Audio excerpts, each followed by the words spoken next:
Welcome to the 7th People Behind the Papers interview. You already know Desmond, those of you who don't. This is Desmond, painter. And we're just going to have a bit of a chat about some of what he does and why he does what he does, or why he doesn't do some of the things that he should, or wherever the conversation will take us. So the next hour and a half or so, I hope you find the talk interesting.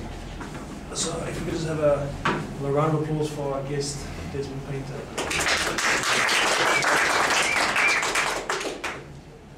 Okay, Desmond, thank you for agreeing to be questioned. Thanks for inviting me. A little bit intimidated, of course. Also terribly excited. Okay. I received a paper that, and in your words, you said it's not very good, but it, might give us some idea of the kind of things you do. The paper was called "The Voice Avoider of Any Accent." I've got the title. That is the. I think that's the title. Yeah, that's the title. And when I read through it, of course, I didn't understand any of it at all. So that gave me a clue about the kind of work that you do. So, so it's social psychology, critical social psychology. Is that what you would characterize what you do? How would you characterize the field that you? It's a difficult question. It depends on. It's one of those sort of situational things. In some contexts, I get a kick out of saying critical psychology. In some other contexts, I think it's a little bit pretentious, so I don't like to say that. So I try to say something else, theoretical psychology, or just social psychology and so on. That thing is a little bit, it's sort of critical psychology, I guess, in the sense that it tries to develop a critique of a particular domain of psychological writing. And it's theoretical psychology in the sense that it tries to sort of unpack some of the philosophical and historical assumptions or conditions of possibility of psychology, of a particular kind of psychology. That particular paper does sort of question epistemological issues in the field, the sort of the grounding of social psychology, psychological theory. I remember from that paper, you talk specifically about things which are ignored or invisible or become sort of part of the background, which do have an effect, which have they have a body, they have a corporeality. And what I don't really know is that paper sort of a good example of the general kind of things you do what kinds of things you publish in general? It's a good example of the kind of thing that sort of interests me, in the sense that it's something that often doesn't interest other people, and other people find it terribly boring, but sort of many people are very interested in things, like they're interested in science because it tells you stuff about stuff. I'm usually more interested in how it's possible to see things to begin with. So I'm frequently, if someone talks about emotional intelligence, that's interesting to me, because it's not because emotional intelligence as such interests me, but it sort of gets me a little bit like, why suddenly would people want to think about intelligence in relation to emotions, and what makes it possible to see that, or necessary to see that, what kinds of social or historical events or conditions make it compelling for people to suddenly think about people as emotional in a way that could be measured in terms of intelligence, more or less intelligence. Okay, that would be an example. So here as well, I'm interested in the social psychology of language, because I become interested in actual issues, processes like language politics and language attitudes, and the way people articulate their identities in relation to language. But then very, very quickly, I sort of became interested less in once again, what the empirical results are that social psychology comes up with regards to language, but how social psychology is structured in order to see certain things about language and not see other things about language. Now, social psychology is generally structured in a way that doesn't say anything about language. So it's very interesting if you look at almost any second year social psychology textbook. you often find that they've got a very particular structure. So the American ones would be introduction and then theories, and then it would be perception, social perception, and cognition. So it thinks about the person as the seeing, thinking being, and then usually towards the end of the book, after you've gone through all the applied things like social psychology and law, blah, blah, blah, then you would get a chapter on language and a chapter on culture. Because that's sort of the stuff you can add to how we understand the person. So I'm more interested in how it becomes possible for those things to be the add-ons. Okay, what kinds of, not only epistemological ideas, but social and historical phenomena make it possible and necessary for the person to be seen in such a way that culture and language could be excluded. From reading that text and from what you've just said, I sort of get the impression that where you're situated regarding social psychology, psychology as a whole, and also, if I remember correctly, how you got to the point of working in and with psychological kinds of things, it's not really grounded in one discipline. I get the idea that it's sort of cross-disciplinary. I remember that you cited some people in that paper who were better known in sociology, like Margaret Redderall, for instance. So basically, what I'm asking is, do you see yourself as working sort of an abstract from outside of the framework of psychology, or the framework of whatever it is you're working with? Do you ground yourself in a particular area? Do you say, well, I'm a postmodernist, or whatever label you want to attach to it? How do you position yourself?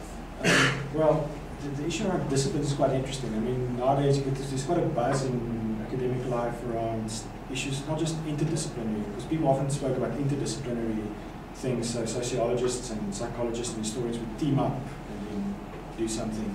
Nowadays people talk about transdisciplinary spaces, so in the sense that people work in spaces that sort of transcend, in that sense, the all disciplinary divides. And the reason for that is simply because the disciplines themselves, it's a division of labor that has a particular history, sort of coincides with particular sort of divisions within Western industrial societies.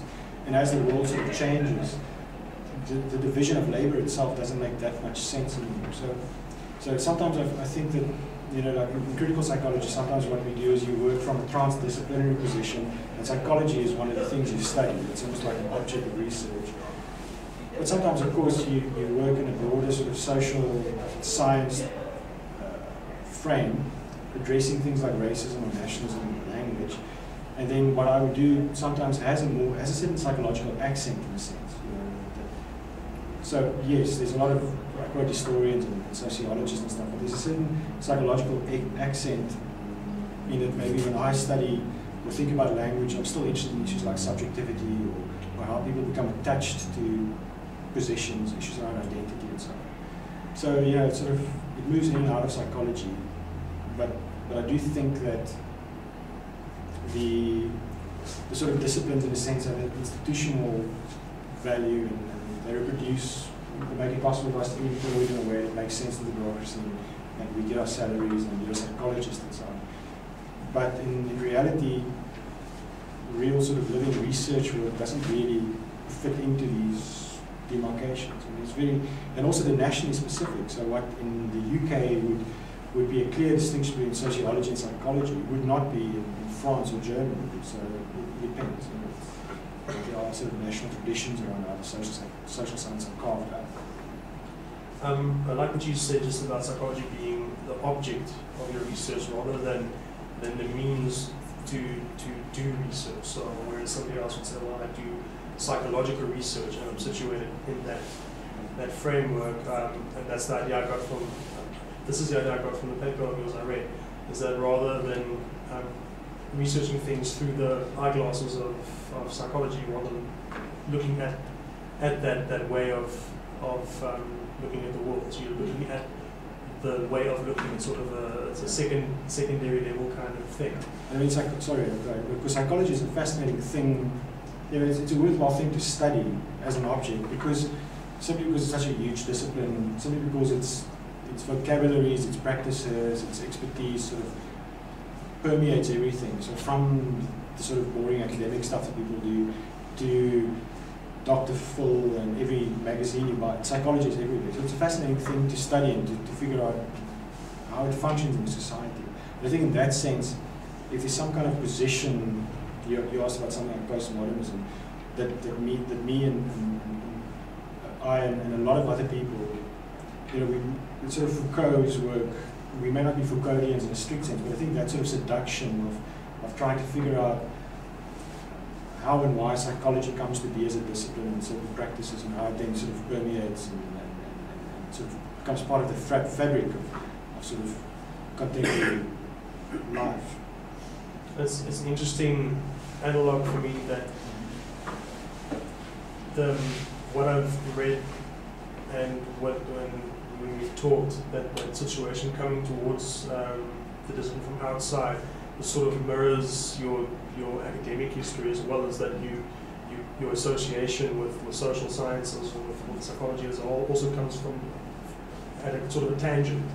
You didn't start off strictly, you know, interested in just this. You were more literary in your interest, if I remember. Yeah, I ended up, like I suppose many people ended up doing the postgraduate stuff I did by default, simply because you know, there was stuff like bursaries and expectations and fantasies about wealth and so on.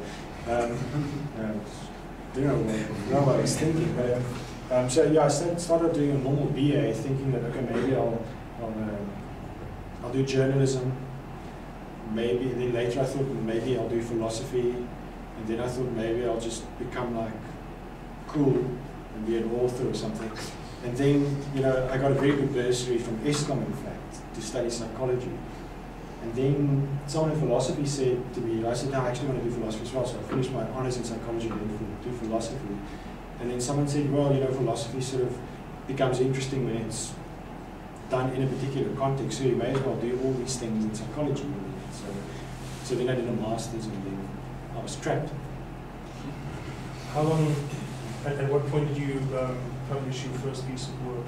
You might have to say specifically in a journal. When did that happen? During your master's, after, soon after? Just after my master's, 2001, 10 years ago. You published it, and what was that on?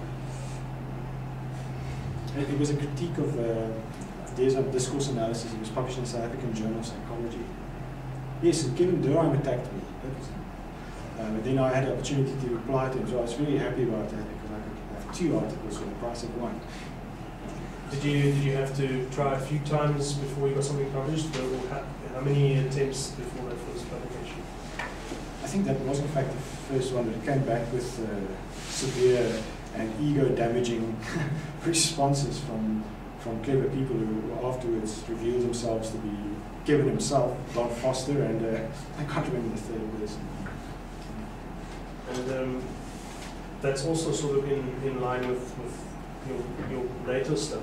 Yeah. So you haven't really, you've been hammering sort of the same sorts of themes in general over this time. So you basically have a publishing history that's 10 years long. Yeah, this is what you're saying.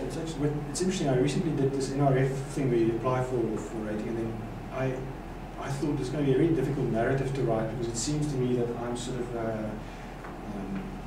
I'm sort of all over the place. I'm interested in lots of different things. So I thought it would be very difficult for me to write a narrative about my research because it just seems that I don't do all sorts of things. But I realized that, it's weird. One tends to, even if you're all over the place, there are certain kinds of things, I suppose, that sort of keep you busy. So issues around language and subjectivity, they've sort of always been there in different kinds of ways. But the issue of language has been important throughout, and that comes from undergraduate philosophy that I did was very sort of focused on the sort of so-called linguistic turn in the social sciences and philosophy.